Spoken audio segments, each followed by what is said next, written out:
Hello everyone, welcome back to another video. इस video में हम लोग डिस्कशन करने वाले हैं कलर ब्लाइंडनेस, जो कि एक एक्स लिंक्ड रिसेसिव डिसऑर्डर है, उसके बारे में। एंड यहाँ पे हम कॉन्सेप्ट को समझने का कोशिश करेंगे एंड किस तरह से कलर ब्लाइंडनेस को डायग्नोज कर सकते हैं उसके बारे में हम डिटेल में स्टडी करेंगे। तो चलिए सबसे पहले बात करते हैं कि जो रेटिना होता है, जो कि हमारे आई में प्रेजेंट होता है, उसमें कौन कौन से लाइट सेल्स प्रेजेंट होते हैं जो कि लाइट को एब्जॉर्ब कर सकते हैं। अगर हम देखें तो रेटिना के अंदर दो तरह के लाइट सेल प्रेजेंट होते हैं। एक होता है रॉड सेल एंड दूसरा यहाँ पे देखने को मिलता है कोन सेल। यहाँ पे जो रॉड सेल्स होते हैं वो लो लाइट कंडीशन में एक्टिवेट हो जाते हैं, जैसे कि आप मान सकते हैं डिम लाइट या फिर नाइट विज़न।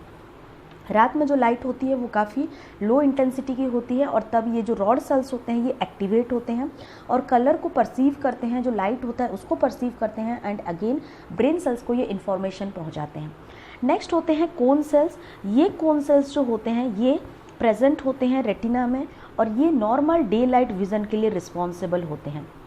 जो भी कलर विज़न होता है डे लाइट के अंदर, वो यही कोन सेल परसीव करते हैं उन कलर्स को एंड फर्दर ब्रेन को भेजते हैं एंड फाइनली हम कलर को देख सकते हैं। सो ये होता है नॉर्मल डे लाइट विज़न के लिए। सो कलर विज़न को समझने के लिए ये जो रॉड्स हैं एंड कोन्स हैं उसको तो हमने देख लिया कि किस तरह से क्लासिफाइड हैं। अगेन हम लोग कलर विज़न समझने के लिए बात करते हैं कोन्स के बारे में। तो टोटल अगर देखा जाए तो 3 तरह के कोन सेल्स प्रेजेंट होते हैं जो कि अलग अलग तरह के वेवलेंथ को रिसीव कर रहे होते हैं। ये जो कोन सेल्स हैं इनको नाम दिया गया है blue cone, red cone and green cone. ये जो तीनों नाम दिया गया है ये according to the perception of the wavelength, मतलब ये किस तरह के वेवलेंथ को परसीव करते हैं उसके अकॉर्डिंग दिया गया है। फॉर एग्जांपल जो ब्लू कोन्स होते हैं वो लो वेवलेंथ को परसीव कर सकते हैं, ग्रीन कोन जो होते हैं वो मीडियम वेवलेंथ परसीव करता है और रेड कोन्स जो होते हैं वो हाई वेवलेंथ को परसीव कर सकते हैं। ये जो कोन्स होते हैं इनका सेंसिटिविटी बहुत ज़्यादा इंपॉर्टेंट होता है। ये कौन से कलर में या फिर कौन से मिक्सर ऑफ कलर में सबसे ज़्यादा सेंसिटिव होते हैं उसके अकॉर्डिंग हम कलर को परसीव कर रहे होते हैं।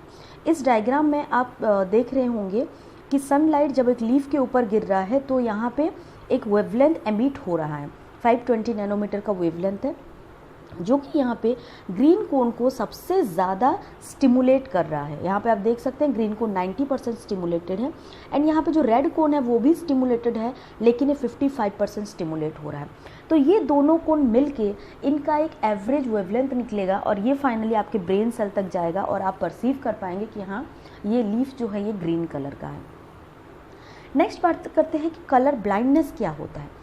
जो कलर कोन्स के बारे में हमने अभी देखा, ये कलर कोन्स के लिए कुछ जीन रिस्पॉन्सिबल होते हैं जो कि प्रेजेंट होते हैं एक्स क्रोमोसोम में।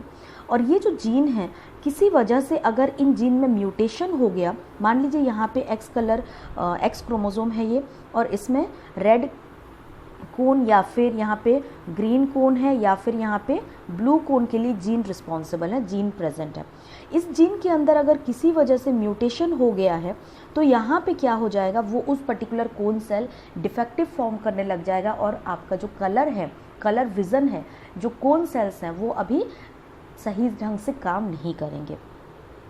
सो ये किस वजह से हो रहा है, जनरली ये म्यूटेशन की वजह से हो रहा है। एंड ये जो कलर ब्लाइंडनेस होता है ये एक्स क्रोमोसोम में प्रेजेंट है एंड ये एक रिसेसिव म्यूटेशन होता है। ओके, ये चीज़ आपको ध्यान में रखना है कि ये रिसेसिव म्यूटेशन है। नेक्स्ट बात करते हैं कि ये जो कलर ब्लाइंडनेस है इसको किस तरह से डायग्नोज किया जा सकता है।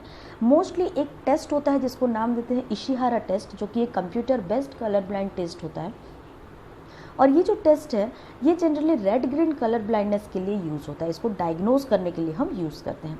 आप इस फिगर को देख सकते हैं। इसी तरह से जो फिगर्स होते हैं वो कंप्यूटर स्क्रीन पे दिखाए जाते हैं जो टेस्टिंग करने के लिए जाते हैं। अगर कोई इंसान जो कि नॉर्मल विज़न शो करता है उसको ये जो फिगर है जो कि ग्रीन कलर में आपको नज़र आ रहा होगा वो इसको 74 नज़र आता है एंड जो रेड ग्रीन के लिए कलर ब्लाइंड होते हैं उनको 21 नज़र आता है एंड जो टोटल कलर ब्लाइंड होते हैं जो डिस्टिंग्विश नहीं कर पाते कलर्स में उनको कोई भी नंबर यहाँ पे नज़र नहीं आता। और इसी तरह से हम डायग्नोज कर सकते हैं रेड ग्रीन कलर ब्लाइंडनेस को, जो कि रेड एंड ग्रीन के बीच में ये सही से डिस्टिंग्विश नहीं कर पाते हैं क्योंकि यहाँ पे क्या होता है, ओवरलैपिंग की कंडीशन आ जाती है वेवलेंथ्स में। नेक्स्ट बात करते हैं जीनोटाइप क्या क्या पॉसिबल हैं इस पर्टिकुलर कलर ब्लाइंडनेस के केस में। जैसे कि मैंने आपको बताया कि जो कलर ब्लाइंडनेस के जीन प्रेजेंट हैं या कलर विज़न के लिए जो जीन प्रेजेंट होता है वो होता है एक्स क्रोमोसोम के ऊपर। इस तरह से एक्स क्रोमोसोम में ये जीन लोकेटेड है। तो अगर फीमेल के बारे में बात करें तो हम जानते हैं इनके पास 2 एक्स क्रोमोसोम होता है एंड मेल के पास यहाँ पे सिर्फ एक ही एक्स क्रोमोसोम प्रेजेंट होता है। तो फीमेल में जो यहाँ पे जीनोटाइप पॉसिबल है, आइदर यहाँ पे जो कलर ब्लाइंडनेस होता है वो हम उसको C से डिनोट करते हैं। जो फंक्शनल जीन होता है उसको कैपिटल C से डिनोट किया जाता है और जो म्यूटेटेड जीन होता है उसको हम स्मॉल c से डिनोट करते हैं।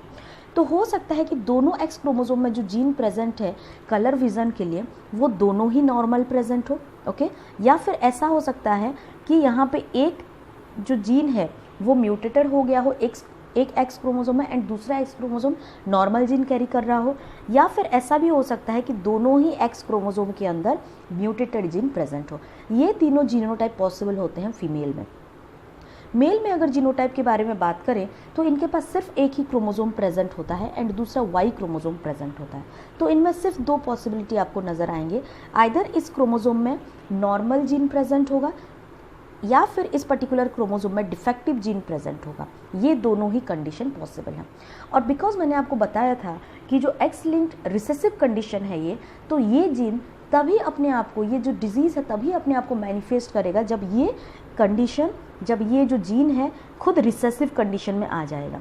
फीमेल में आप देख सकते हैं एक ही ऐसा कंडीशन है जिसमें ये जो जीन है ये रिसेसिव कंडीशन में आ रहा है और इसी केस में ये जो फीमेल होंगी वो कलर ब्लाइंड हो जाएगी। बाकी दोनों केस में जो फीमेल होंगे वो नॉर्मल फीमेल्स होंगी, ओके। लेकिन ये जो हेटेरोजाइगोट कंडीशन आप देख रहे हैं ये केस होता है इनका कैरियर केस, मतलब ये कैरी कर रहे हैं एक डिफेक्टिव जीन को लेकिन ये अपने आप में एक्सप्रेस नहीं कर रहे हैं। अगर जब गैमेट फॉर्मेशन होगा तो इसमें से एक क्रोमोसोम जो गैमेट के पास जाएगा उस क्रोमोसोम के पास डिफेक्टिव जीन चला जाएगा एंड दूसरे क्रोमोसोम के पास ये नॉर्मल जीन चला जाएगा। अगर वही डिफेक्टिव जीन आगे चल के किसी में एक्सप्रेस हो जाता है तो फिर ये उनके प्रोजेनी में भी कलर ब्लाइंडनेस प्रोड्यूस कर सकता है। जब हम मेल के बारे में बात करते हैं तो इनके जो 2 पॉसिबिलिटी हैं उसमें आइदर ये डिजीज्ड हो सकते हैं, मतलब कलर ब्लाइंड हो सकते हैं, या फिर इनके पास नॉर्मल विजन होता है। जब ये कंडीशन आ जाता है एक रिसेसिव जीन जो कि एक्स क्रोमोसोम में प्रेजेंट है, इसमें ये डिजीज्ड हो जाते हैं, मतलब कलर ब्लाइंड हो जाते हैं। एंड मेल जो कि नॉर्मल क्रोमोसोम है, नॉर्मल जीन कंटेन है उनके एक्स क्रोमोसोम में, इसमें ये नॉर्मल विजन शो करने लग जाते हैं।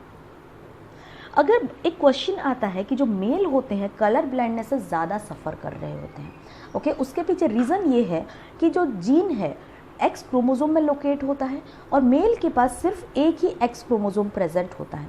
तो इस एक्स क्रोमोसोम में जो भी जीन होगा वो सारा जीन इनका एक्सप्रेस हो जाता है, भले ही ये रिसेसिव जीन हो, ओके, भले ही इसमें म्यूटेटेड जीन हो या फिर इनके में जो डोमिनेंट जीन है या नॉर्मल जीन है, कोई भी जीन यहाँ पे प्रेजेंट होगा वो दोनों ही इनमें एक्सप्रेस हो जाएंगे। इसी वजह से इनमें जो चांसेस है वो सबसे ज़्यादा बढ़ जाता है। आप एक कंडीशन एज्यूम करिए कि ये जो एक्स वाई है, ये जो पर्सन है, इनके पास मान लीजिए एक्स क्रोमोसोम के पास एक म्यूटेटेड जीन प्रेजेंट है कलर ब्लाइंडनेस का। दूसरा एक और कंडीशन फीमेल में इमेजिन करिए, इनके पास एक एक्स क्रोमोसोम में म्यूटेटेड जीन प्रेजेंट है लेकिन दूसरे एक्स क्रोमोसोम में नॉर्मल जीन प्रेजेंट है। लेकिन यहाँ पे आप देख सकते हैं कि इस कंडीशन के अंदर फीमेल में आपको कोई डिजीज़ नज़र नहीं आएगा। क्यों? क्योंकि यहाँ पे दूसरा जो एक्स क्रोमोसोम है उसके पास एक नॉर्मल जीन प्रेजेंट है और नॉर्मल जीन एक नॉर्मल कोन बना सकता है। लेकिन अगर इस मेल के बारे में आप बात करें तो इसके पास सिर्फ एक ही एक्स क्रोमोसोम प्रेजेंट है और उस एक्स क्रोमोसोम के जो जीन हैं जो कलर कोन बनाते हैं वो ऑलरेडी डिफेक्टिव हो चुके हैं, तो ये जो कोन बनाएगा ये भी सारा डिफेक्टिव कोन ही बनाएगा। तो ऐसे मेल हमेशा कलर ब्लाइंड ही आपको नज़र आएंगे। लेकिन अगर फीमेल को कलर ब्लाइंड होना है तो इसके दोनों ही एक्स क्रोमोसोम में जो जीन प्रेजेंट है उन दोनों को ही म्यूटेट होना पड़ेगा, तब जाके ये हो जाएंगे कलर ब्लाइंड। और इसी रीज़न के वजह से ही जो मेल होते हैं वो सबसे ज़्यादा नज़र आते हैं कलर ब्लाइंड, और फीमेल में इसका जो रेशियो है वो काफ़ी कम देखने को मिलता है। सो होप कि आपको समझ में आया होगा कि कलर ब्लाइंडनेस क्या होता है, इसको टेस्ट किस तरह से किया जाता है एंड इसके जो जीनोटाइप होते हैं वो कैसे होते हैं, फिनोटाइप क्या होते हैं। होप कि आपको ये कंप्लीट टॉपिक समझ में आ गया होगा। सो नेक्स्ट वीडियो में हम लोग अगेन एक इंटरेस्टिंग टॉपिक के साथ बात करेंगे। सो तब तक के लिए stay tuned and thank you very much for watching this lecture.